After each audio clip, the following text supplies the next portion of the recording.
Y'all remember when vehicles were easy to work on?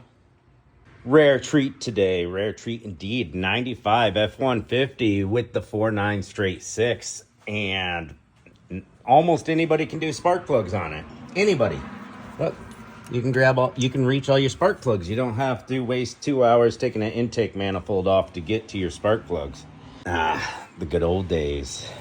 Gonna do some spark plugs, gonna do some brakes, and gotta love it. I miss these engines, but great engines if you don't care about gas mileage or horsepower or emissions. All right, back to it. Brakes, oil changes, and spark plugs, the most common thing for DIYers to do themselves. But when you go to get spark plugs, ask for OEM. These should be Motorcraft, not NGK. I've been burnt before by not using OEM spark plugs. I'll go aftermarket with all kinds of stuff, but not spark plugs. And if you go and you check out the spark gap of these NGKs, it says 44 thousandths OEM spark gap on this vehicle. Every one of these spark plugs was gapped at 35. So you always got to have, while you're at the parts store, get one of these for 99 cents and double check your gap and know what your gap is supposed to be. Quick Google search if you don't have references. A lot of parts stores will tell you. I've even seen it on the receipts. See, here's a spark plug that's supposed to be in there, the one that I pulled out, Motorcraft. I'm sure these NGKs will be just fine. They brought these up to me and wanted them installed. Yes, sir. And here's the other thing that's overlooked. See, this is dielectric grease. You can get a small package at most parts store for like 99 cents. And you're just going to put a little bit of dielectric grease in each one of these ends. That's going to prevent corrosion. And if you ever have to take the spark plug off to do compression test or testing or whatever, pull it out. It'll actually come off of here a lot easier and you won't break internally the spark plug wire.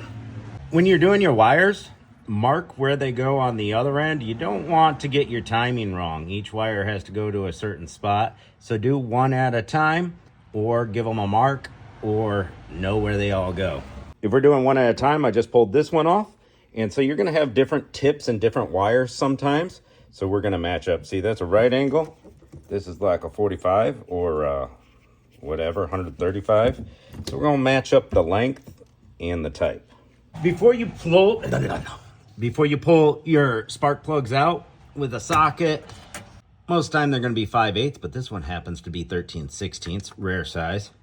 Grab some compressed air. I have this doohickey, this high-speed blower thingy, and blow around all your spark plugs. When you take those spark plugs out, you don't want dirt, debris, little rocks, acorns. This isn't a big deal because they're on the side of the engine. Some of them go straight down and stuff can get in the combustion chamber.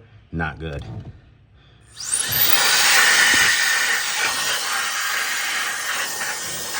And when we're putting our spark plug wire back on, you can barely see it. It's over here.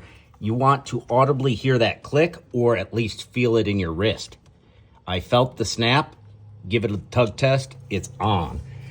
Now, doing one at a time. This guy goes right here. You want that snap. Oh, you heard the snap that time. There we go. Good example.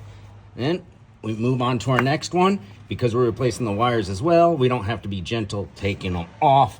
If they break, they break. Rookie spark plug tips.